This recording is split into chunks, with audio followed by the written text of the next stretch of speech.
Ciao, buonasera a tutti. Oggi siamo ancora in pochi, ma ho fede che arriverà più gente. E adesso inizieremo con il nostro momento di lode, di adorazione, quindi vi chiedo di alzarvi in piedi. Grazie, che bravi che siete stasera. E la prima canzone è Tu sei re, la conosciamo, l'abbiamo cantata sabato scorso, sì, sabato. E cantiamo.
Parla del fatto di avere Gesù, di avere Dio come proprio amico, e a molte volte magari attribuiamo la parola amico a persone che non sono amiche, nel senso che, non so, abbiamo appena conosciuto una persona a scuola, ah sì, il mio amico.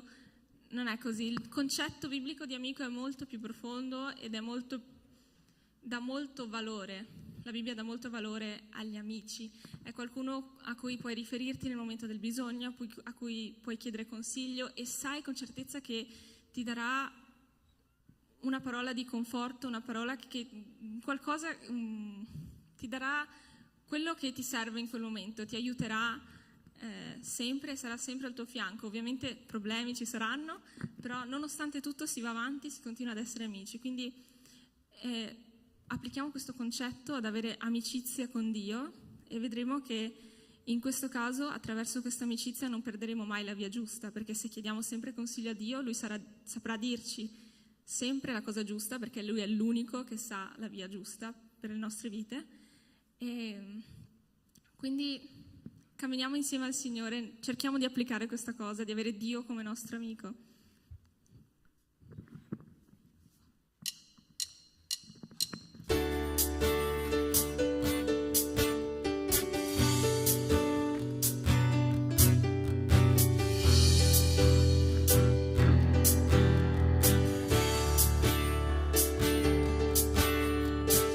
Non so perché hai scelto di amarmi e consolarmi, pregando te. Ora so che tu mi stai pensando, mi stai amando, è stupendo. Non so perché hai scelto di amarmi e consolarmi, pregando te. Ora so che tu mi stai pensando, mi stai amando.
Stasera ti ringrazio per tutto quello che fai per le nostre vite, ti ringrazio perché hai il desiderio di essere nostro amico, nonostante tutto, nonostante ogni nostro difetto, nonostante come ci comportiamo verso gli altri. Padre, io ti ringrazio per questo tuo grande desiderio e ti chiedo che ognuno di noi possa ricambiare questo desiderio, possa avere e sentire proprio la necessità nel proprio cuore di essere tuo amico, di chiederti consiglio, di chiederti indirizzo per andare verso la via giusta, Padre, e che ti chiedo che tu possa rispondere a queste preghiere, che tu possa continuare a prenderti cura di noi, e ti ringrazio grandemente per questo momento fantastico insieme ai miei fratelli, Padre, è molto prezioso e so che tu sei il più contento di tutti noi qui oggi. Amen. Ok, la prossima canzone, Santo Spirito.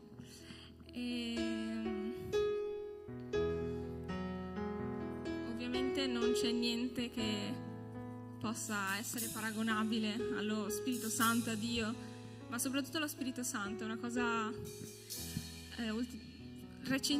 ultimamente, nel senso che da qualche anno a questa parte, ho iniziato veramente ad apprezzare in modo diverso ogni personalità, ogni parte di Dio, nel senso Dio per Dio Padre, Gesù come amico e Spirito Santo come consolatore e consigliere. E è bellissimo avere lo Spirito Santo dentro di sé. Non capisco perché continuiamo a sbagliare nonostante lo Spirito Santo sia dentro di noi, però è bello avere lo Spirito Santo che ti dice guarda quello che stai facendo, e guarda che questa cosa vai, è giusta, e ti dà fuoco per fare quella cosa, ti dà passione.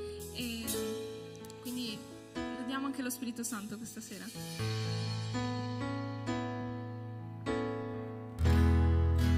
Non c'è nulla che sia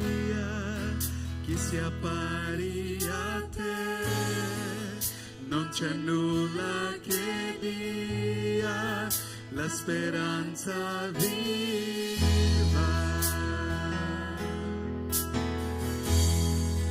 la presenza tua.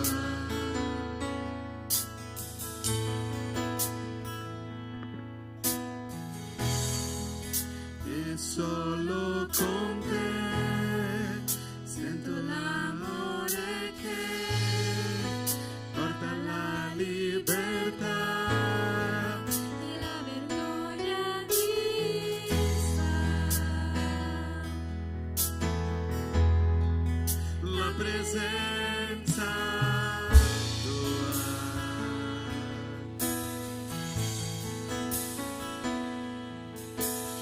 Santo Spirito, vieni su noi, riempi questa chiesa ai nostri cuori, della tua gloria inondaci, sì,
possa usare Monique questa sera, che tu possa parlare ai cuori di ognuno di noi attraverso lei. Usala come tuo strumento, non solo questa sera, ma per il resto della sua vita. Signore, dalle opportunità di mostrare la tua gloria, la tua grandezza e di poter parlare di te, Padre. E lo stesso ti chiedo per ognuno di noi. Parlaci, usa il tuo spirito per parlare ai nostri cuori e indicarci la via che tu hai praticamente già spianato per noi, che noi dobbiamo soltanto vederla e percorrerla, Padre. Ti ringrazio per la vita di ognuno di noi. Benedicici grandemente. Benedici noi grandemente e ti ringrazio per tutto quello che sei, Padre. Amen. Potete sedervi.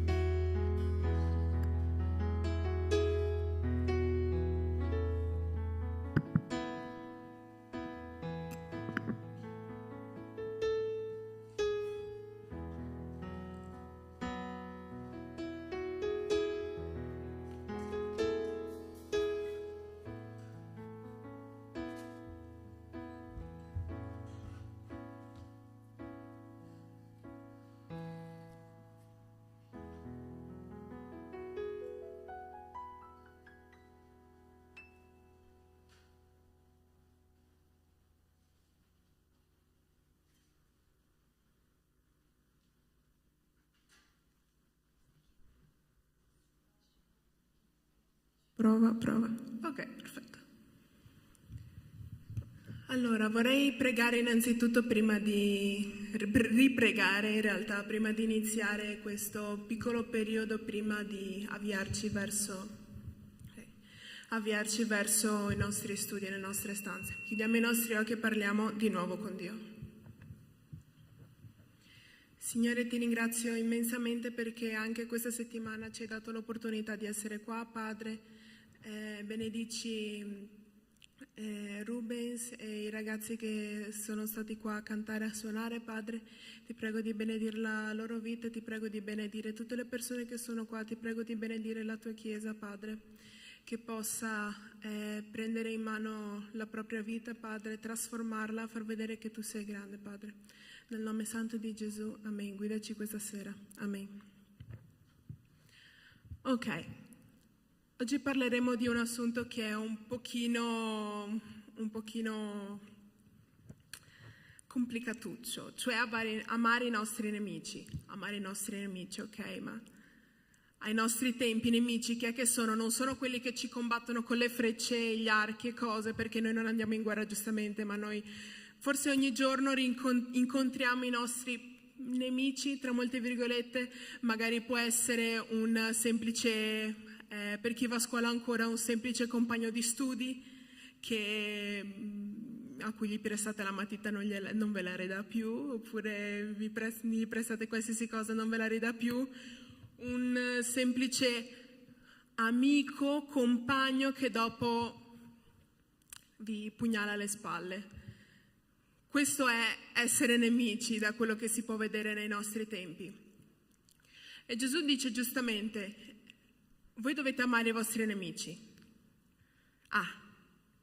Cioè quella persona che magari ci dice cose negative alle nostre spalle, noi dobbiamo amarla giustamente, no? Facilissimo. Quella persona che noi magari andiamo a berci un caffè, il giorno dopo è là che dice: ma guarda quella quanto puzza, guarda quella che ha fatto quella cosa l'altro giorno. Noi dobbiamo amarli quelle persone. Ma perché Dio dice di amare queste persone che tanto ci fanno male? Un primo punto che, facendomi questa domanda in testa, mi è venuta questa risposta, no? Perché noi dobbiamo amare quelle persone che ci fanno del male? Una risposta che mi sono data è perché la nostra lotta, come c'è scritto nella Bibbia, non è tra di noi. La nostra lotta è contro Satana che spinge le persone a fare del male ad altre persone. Non è tra carne e ossa, come molte volte è stato detto anche. Un'altra risposta che mi sono data è perché Lui ci ha amati per primo. Mi sono segnata questa piccola frase che ho sentito molto nel mio cuore. Loro hanno bisogno di essere amati, i nostri nemici Sottolineiamo la parola nemici. Hanno bisogno di essere amati come Dio ha amato noi per primo. Voglio farvi questa piccola domanda. Voi vi ricordate quando ignoravate la grandezza di Dio? Quando facevate alle persone soltanto del male? Quando ignoravate il fatto che, sì, Dio mi dice di fare questo? Quando ignoravate, Dio mi darà queste cose grandemente? Vi ricordate quando non sapevate ancora dell'esistenza di Dio? Quando dicevate, io non ho bisogno di nessuno, io non ho bisogno di nessun Dio. Vi ricordate anche quando vi siete resi conto che dovevate andare all'inferno? Che senza Dio la vostra vita era completamente buttata all'aria? Vi voglio raccontare una piccola testimonianza, forse è una delle prime volte che faccio questa cosa, che mi è capitata molti anni fa. Diciamo che io tuttora, in realtà, non so come posso dirlo, soffro tanto di incubi. Io la notte molto spesso faccio gli incubi e anni fa mi ricordo che ero in un periodo in cui mi ero allontanata dal Signore e mi ricordo che io stavo lì per dormire, mi ero accovasciata nel letto e stavo semplicemente pensando nella mia testa, no? Ho chiuso un attimo gli occhi ma non stavo dormendo. Io non so il perché veramente Dio mi abbia fatto vivere quello che ho vissuto, ma sicuramente un motivo c'è. Dio non dà nulla per scontato e tutte le cose che noi viviamo, anche se sono negative per noi, che hanno un impatto negativo per noi, è per il nostro bene, anche per il bene di quelli che ci circondano, di quelli che cercano Dio. Cosa è successo in quella notte? Appunto avevo gli occhi chiusi, stavo cercando di dormire e a un certo punto avevo la luce accesa ed è come se i miei occhi si fossero oscurati, come se qualcuno avesse messo la mano così, no? Noi chiudiamo gli occhi, però c'è luce, noi riusciamo a vedere che c'è luce. Quando una persona fa così, noi non vediamo più niente. Non riusciamo a vedere nemmeno la luce, no? Ed è quello che mi è successo. E nel mio letto ho iniziato a sprofondare sempre di più. Invece di vedere nero iniziavo a vedere rosso. C'era questa enorme vasca, se diciamo così, artificiale. E questa è una cosa molto negativa, lo so. E intorno a me tutto era rosso. Ho iniziato a vedere sopra, era tutto quanto buio. E comunque intorno a me era tutto quanto rosso. Da quando ho iniziato a guardarmi a destra e a manca e vedevo delle persone che non erano veramente persone, erano degli esseri umani ma molto quasi morti praticamente, che cercavano di arrampicarsi, cercavano di andare via da questa pozza gigante, no? Cercavano in tutti i modi accavallandosi, cercando di superarsi, no? Ad uscire, perché sembrava che nel fondo di questa cosa ci fosse semplicemente la morte. E io mi sentivo sempre di più sprofondare. E non riuscivo a salire. E in quel momento io mi ricordo, scusatemi, io mi ricordo che ho pregato e è come se avessi chiuso gli occhi in quel sogno e li avessi riaperti nella realtà. Io ho pregato, Signore, chiedendo di non vedere mai più quella cosa, di combattere contro quella cosa.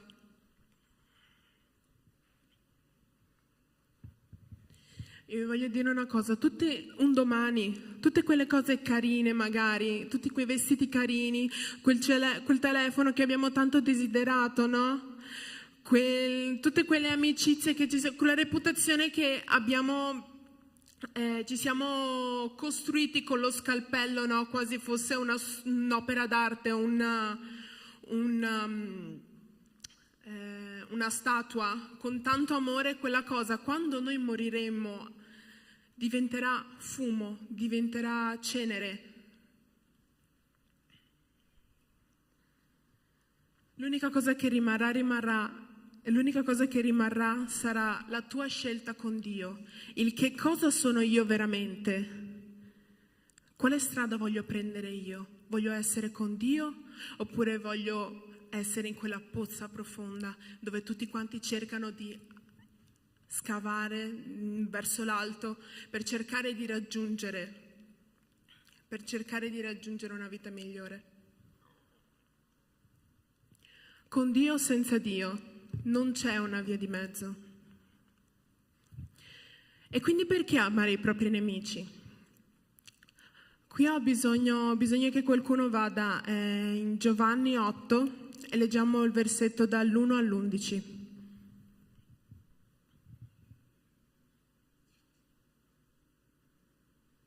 Se si riesce anche a proiettare così tutti quanti, chi non ha la Bibbia può leggere. Giovanni 8 dall'1 all'11.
Ok. Noi molte volte siamo purtroppo come quelli che volevano scagliare le pietre contro quella donna, no? Ci sentiamo dei super studiosi della Bibbia, dei so tutto io, Dio mi ha mandato a fare questo, so tutti i versetti a memoria della Bibbia. E siamo pronti a puntare il dito il primo che fa qualcosa di sbagliato. E ci dimentichiamo che, per prima cosa, per Dio non ci sono peccati maggiori o peccati minori, peccati più gravi o meno gravi. E per seconda cosa, credo che sia quella più importante, che Dio ha già perdonato tutti i peccati. Quella persona che molte volte noi diciamo, ah sì, ma lei ha fatto questo secondo Dio, non è una cosa giusta, non è giusto agli occhi di Dio e la condanniamo per questa cosa, no? Dio ha perdonato quel peccato di quella persona e ne ha perdonati anche di peggiori secondo la nostra mente, che nella mente di Dio non sono peggiori. Dio ha già perdonato quel peccato, ha già pagato quel peccato per quel peccato. Quindi perché crocifiggere qualcuno, quel qualcuno, se già Cristo è stato crocifisso per lui? E ritornando all'amare i nostri nemici, Dio ci ha amati così tanto che è morto per noi mentre noi eravamo suoi nemici. Credo che questo sia l'esempio più grande che noi possiamo prendere è possibile prendercelo, metterlo vicino al nostro cuore, nella tasca, portarcelo sempre con noi, perché noi ci ricordiamo il perché noi dobbiamo amare i nostri nemici. Amare i nemici significa amare chi ci fa del male ed è difficile, ma l'amore di Dio ha liberato noi per primo. Quindi è un momento che deve liberare anche i nostri nemici, i vostri nemici. È stato molto breve, ma avevo questo nel cuore di parlare questa sera. Chiudiamo i nostri occhi per concludere, preghiamo e poi possiamo dirigerci verso le nostre stanze. Signore, ti ringrazio perché anche oggi ci hai fatto capire, Padre, quanto è grande il tuo amore, quanto è grande la tua benevolenza, Padre, nei nostri confronti, a tal punto che sei morto, Padre, quando noi eravamo ancora i tuoi nemici, quando noi ancora non ti conoscevamo. Signore, che questo possa essere di esempio per tutte quelle persone che magari ricevono un torto e che appunto vorrebbero ridare la stessa cosa che è stata ricevuta, Padre, vorrebbero fare un torto a loro volta. Ma Padre, io ti chiedo che tutti quanti noi possiamo prendere questo tuo esempio grandissimo, Padre, di amore verso i tuoi nemici, e Padre ti chiedo che noi possiamo portare questo insegnamento tuo durante tutto l'arco della nostra vita, Padre. Nel nome di Gesù, amen.